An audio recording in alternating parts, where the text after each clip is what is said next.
여러분 안녕하세요. 안전한 남자입니다. 산업안전지도사 1차 시험 합격하신 분들은 지금 2차 시험 공부하느라 정신이 없으시죠? 저도 지금 전기안전 분야 2차 시험을 공부 중인데 본업이랑 여러가지 일을 같이 하면서 공부하려니까 스트레스가 이만저만이 아닙니다. 그래도 시험 일이 많이 남진 않았기 때문에 어떻게든 성과를 내봐야 하지 않겠습니까? 저처럼 바쁜 와중에도 합격을 위해 열공하시는 여러분들 위해 오늘은 지도사 2차 시험에 대해 자주 하는 질문 10가지에 대한 답변을 들고 왔습니다. 이 답변들은 대부분 제 경험을 기반으로 하는 것이기 때문에 무조건 정답은 아니니 잘 걸러서 들으시면 좋겠습니다. 바로 시작해 보겠습니다. 첫 번째, 무엇을 몇 가지 쓰시오 하는 유형의 문제 답안을 어떻게 작성해야 하나요? 가장 많이 질문 받았던 부분이고 제가 예시를 들어서 설명드리겠습니다. 자, 이건 이제 2022년 건설안전 분야 실제 출제됐었던 문제 중에 하나고요. 제가 시험 쳤던 부분은 아닙니다. 2022년.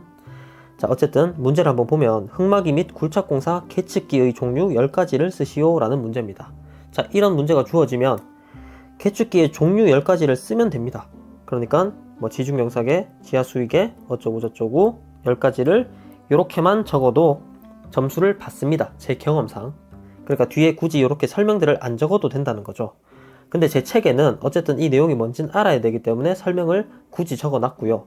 그리고 혹시나 추후에 계측기의 종류 10가지를 쓰고 설명하세요 라는 문제가 출제될 수도 있기 때문에 이 내용까지 공부하시는 것이 좋습니다. 자, 결국에는 계측기 종류 10가지를 쓰라고 하면 그냥 단순하게 10가지만 쓰면 점수를 받습니다. 제 경험상. 자, 오른쪽 다시 보면 작년 기계안전 분야 시험이고요. 보시면 사고체인 5요소를 쓰고 각 요소에 대해서 설명하세요 라고 되어 있습니다. 이 문제는 쓰고 설명하라고 되어 있죠. 그러니까 쓰고요. 설명까지 적어놨습니다. 근데 이제 함정, 자, 이 5요소는 아는데 설명을 모르는 경우에도 설명을 쓰는 게 좋습니다. 왜냐면 설명하라고 문제에서 요구했기 때문에 틀리더라도 설명까지 적어주시는 것이 좋습니다. 자, 그러니까 단순하게 몇 가지만 쓰세요 하는 문제가 있고 쓰고 설명하세요 라는 문제가 있으면 다시 한번 정리할게요. 자, 몇 가지를 쓰라는 문제는 그냥 쓰면 됩니다. 이래도 점수를 받습니다. 제 경험상. 근데 혹시나 설명하라는 문제가 나올 수도 있기 때문에 공부는 해놓자. 그리고 쓰고 설명하라는 문제는 당연히 쓰고 틀리더라도 설명을 적어주는 것이 좋습니다. 두 번째, 문제 오류로 만점 처리된 문제는 버려도 되나요? 자, 이건 답변이 조금 조심스러운데 저는 개인적으로 버립니다. 왜냐면 문제를 출제하는 공공기관의 입장으로 생각해 봤을 때 예전에 논란이 있었던 문제를 굳이 다시 출제하지 않으려고 할 것 같아서 그렇습니다. 다시 말해 공무원 집단이나 공공기관은 논란이 될 만한 것을 가능하면 피하려는 특성이 있기 때문에 저라면 전략적으로 해당 문제를 공부하지 않습니다. 다만 해당 문제 자체를 공부하지 않는다는 것이지 그 문제와 관련된 법이나 지침 전부를 공부하지 않는다는 것은 아닙니다. 결국 이 경우는 본인이 잘 판단하셔서 결정하시면 됩니다. 세 번째, 기출문제가 똑같이 출제되지는 않는 것 같은데 버려도 될까요? 자, 우선 기출문제가 똑같이 출제되는지 안 되는지 한번 볼게요. 2020년 건설안전 분야 시험이었고요. 4번 문제입니다. 거푸집 및 지보공 설계 시 고려하는 하중의 종류 5가지를 쓰시오. 자, 오른쪽은 2013년 건설안전 분야 시험이고 6번 콘크리트 공사에서 거푸집과 동바리 설계 시 고려하여야 할 하중. 자, 사실상 동일한 문제죠. 기계 분야도 한번 보겠습니다. 왼쪽은 2021년 기계안전 분야 9번 문제고요. 기계의 운동 형태에 따라 기계 설비의 위험점을 분류할 때 6가지 위험점을 쓰고 설명하시오. 오른쪽 2013년 기계안전 분야 1번 문제입니다. 기계의 운동 형태에 따른 위험점 6가지를 예를 들어 간단히 쓰세요. 사실상 동일한 문제입니다. 화공 분야도 한번 볼게요. 왼쪽 2020년 화공안전 분야 9번 다음은 화학 반응기의 안전 시스템에 관한 것이다. 이 시스템이 고압 상태에 도달할 경우에 전체 고장률, 고정 확률, 신뢰도, 평균 고장 간격을 구하시오. 자, 오른쪽은 2015년 화공안전 분야고요. 9번 문제고, 신뢰도, 비신뢰도, 전체 고장률, 평균 고장 간격을 쓰시오. 자, 사실상 거의 동일한 문제입니다. 제가 지금 전기 분야 공부를 하고 있는데 건설, 기계, 화공보다 더 기출 문제, 재출제 비중이 높습니다. 자, 어쨌든 기출 문제가 똑같이 출제되는 경우가 분명히 이런 식으로 있고요. 자, 그렇다고 올해 또 똑같이 기출 문제가 출제되리라는 보장은 없습니다. 자, 그래도 어쨌든 이런 경우를 대비해서 기출 문제를 버리지는 않으시는 걸 추천드리고요. 그리고 항상 말씀드렸다시피 기출 문제는 이 시험의 범위 산정을 위해서도 꼭 공부하셔야 되는 부분입니다. 결국에는 비중을 조금 낮게 두더라도 기출 문제를 버리시는 것을 추천하지 않습니다. 네 번째, 종이에 써가면서 공부해야 할까요? 저는 개인적으로 지도사 2차 시험을 꼭 쓰면서 공부할 필요는 없다고 생각하고 실제로 쓰면서 공부하지 않습니다. 이 시험은 기술사 시험처럼 정해진 시간에 많은 분량을 작성해야 하는 시험이 아니기 때문에 그렇습니다. 저는 처음에는 관련 내용들을 억지로 암기하지 않으려고 하고 가능하면 여러 번 읽어보는 방식으로 공부를 시작합니다. 이후에는 잘 암기되지 않는 내용만 점차 추려내서 그때부터는 의식적으로 암기하는 방식으로 공부합니다. 결국 뻔한 얘기지만 본인에게 성과가 잘 나타나는 방식을 찾으셔서 공부하시면 됩니다. 다섯 번째, 암기할 내용이 상당히 많은데 어떻게 암기하셨나요? 자, 앞서 네 번째 질문에 대한 답을 드렸던 것처럼 일단 이러한 내용들을 가능하면 여러 번 많이 읽고 그 이후에 의식적으로 암기를 할 때는 키워드 중심으로 암기를 합니다. 예시를 들어서 한번 설명해 보겠습니다. 자, 얘는 산업안전보건 기준에 관한 규칙 제24조 사다리식 통로에 관련된 내용입니다.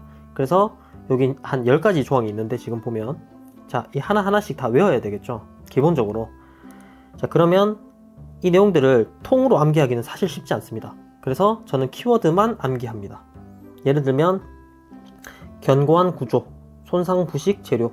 자, 암기를 할 때 견고한 구조 요것만 딱 암기하면 이제 적을 수는 있겠죠. 자, 그리고 손상 부식 재료 요렇게만 암기를 하면 자, 손상 부식이 있는 재료를 쓸 것 이렇게 외우진 않을 거 아닙니까? 그래서 손상 부식이 내가 암기가 됐으면 손상 부식, 그러면 손상 부식이 없는 재료를 써야 되겠구나 라고 작성을 하겠죠. 그리고 발판 간격 일정 요렇게 외우면 이제 발판 간격은 일정해야 되겠구나. 그리고 잘 안 외워지면 여기 기준에 관한 규칙은 만화로 되어 있기 때문에 이런 이미지까지 한번 떠올립니다. 확인을 하고요. 자, 그리고 계속 가볼게요. 발판과 벽을 15cm 이렇게만 외웁니다. 발판 벽 15cm. 그러면 이제 아웃풋으로 이 내용을 적을 때 발판 벽 15cm를 적을 텐데 그러면 발판과 벽은 간격이 15cm 이상 돼야 되겠구나 라는 걸 그냥 떠올리게 되는 거죠. 15cm보다 적게 되겠구나 라고 떠올리진 않을 거 아닙니까? 그래서 그런 식으로 암기를 합니다. 자, 그리고 폭 30cm. 요것도 이 폭이 30cm 이상이라고 생각을 하지 폭이 30cm 미만일 것 이렇게 암기가 되진 않는다는 거죠. 그래서 폭 30cm만 요 키워드만 가져가면 자연스럽게 나중에 답안을 적을 때 폭은 30cm라고 외웠지. 그러면 폭은 30cm 이상이 돼야 되겠다 해서 그렇게 작성을 한다는 거죠.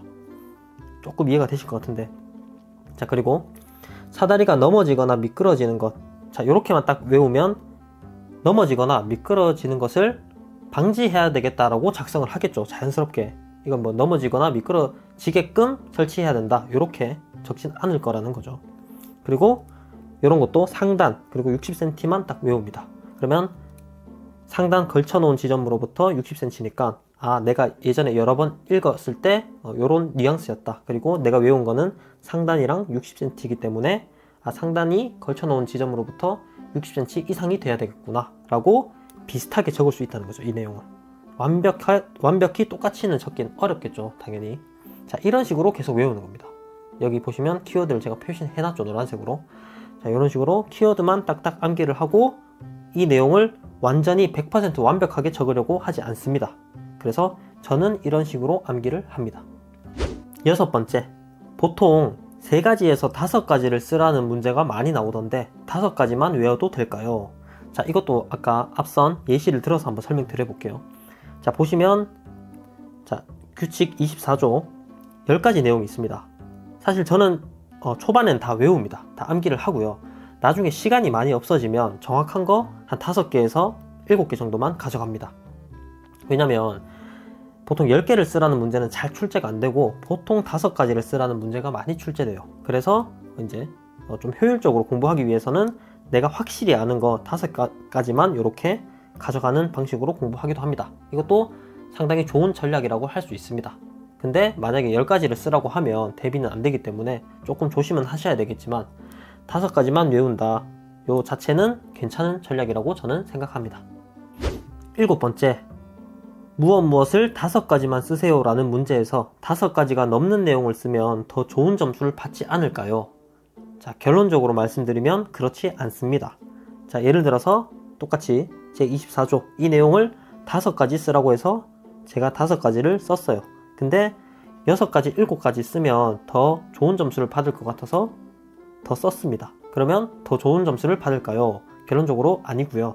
왜냐면 여기 보겠습니다. 이건 이제 그 큐넷 사이트에서 볼 수 있는 시험 답안지 양식입니다. 여기 보시면 채점 사항에 이렇게 적혀 있어요. 4번 보시면 요구한 가지수 이상을 답란에 표기한 경우 답란 기재순으로 요구한 가지수만 채점합니다. 맞죠? 그래서 여러분들은 반드시 5가지를 쓰라고 하면 이 10가지 중에 가장 잘 쓸 수 있는 내용 5가지만 쓰시면 됩니다. 8번째, 시험지에 문제를 푸는 순서는 상관없나요? 자, 그러니까 제가 4번 문제부터 풀고 싶어서 4번 문제부터 풀어도 되나요? 이런 질문인데요. 보시면 아까 2차 시험 답안지고요. 여기 라 일반 사항에 보시면 크게 보겠습니다. 답안 작성 시 문제 번호 순서에 관계없이 답안을 작성하여도 된다. 이렇게 돼 있죠. 그래서 본인이 풀고 싶은 문제부터 풀어도 상관없습니다. 9번째, 시험지에 문제를 적지 않아도 되나요? 그러니까 문제를 적지 않고 번호만 쓰고 답만 적어도 되나요? 결론은 아닙니다. 여기도 똑같이 일반 사항을 보니까 문제 번호 및 문제를 기재하고 해당 답안을 기재하여야 합니다 라고 써 있습니다. 제가 이걸 좀 잘못 알아서 이전에 다른 분들한테 문제는 쓰지 않아도 되고 번호만 쓰면 됩니다 라고 잘못 알려드렸는데 시험지에는 이렇게 작성되어 있기 때문에 제가 좀 정정 드리고요. 문제 번호랑 문제를 기재해야 됩니다. 단 문제가 너무 길면 요약 기재도 가능합니다. 그리고 나서 답안을 작성해야 됩니다. 10번째, 2차 시험이 끝나면 3차 시험을 준비해야 할 텐데 시험이 끝나면 합격이나 불합격에 대한 감이 오나요? 자, 저는 총 2차 시험을 4번 치렀고 3번 합격했죠. 근데 실제로 합격했던 시험은 떨어졌다고 생각을 했고요. 떨어졌던 시험은 합격할 것이라고 생각했습니다. 그러니까 저는 2차 시험을 치고 나서 합격이나 불합격에 대한 감을 전혀 잡지 못했습니다. 결국 3차 시험을 바로 공부할지 2차 시험 합격이 발표되고 나서 공부할지는 본인이 판단하셔야 됩니다. 저는 항상 2차 시험이 합격 발표 나고 나서 3차 시험을 공부했고 공부 기간이 엄청 부족하다고 느껴지진 않았습니다.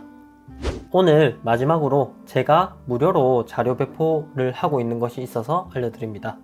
제가 이전에 지도사 1차 시험 산업안전보건법 기출문제집 구매자에게 제공해드렸던 3단 비교표 자료를 네이버 카페를 통해서 무료로 배포하고 있습니다. 혹시나 해당 자료가 필요하신 분들은 고정 댓글을 확인해 주시면 됩니다. 다음 영상을 일찍 보고 싶으시다면 구독과 좋아요 한 번씩 부탁드리겠습니다. 오늘도 안전한 하루 보내세요. 감사합니다.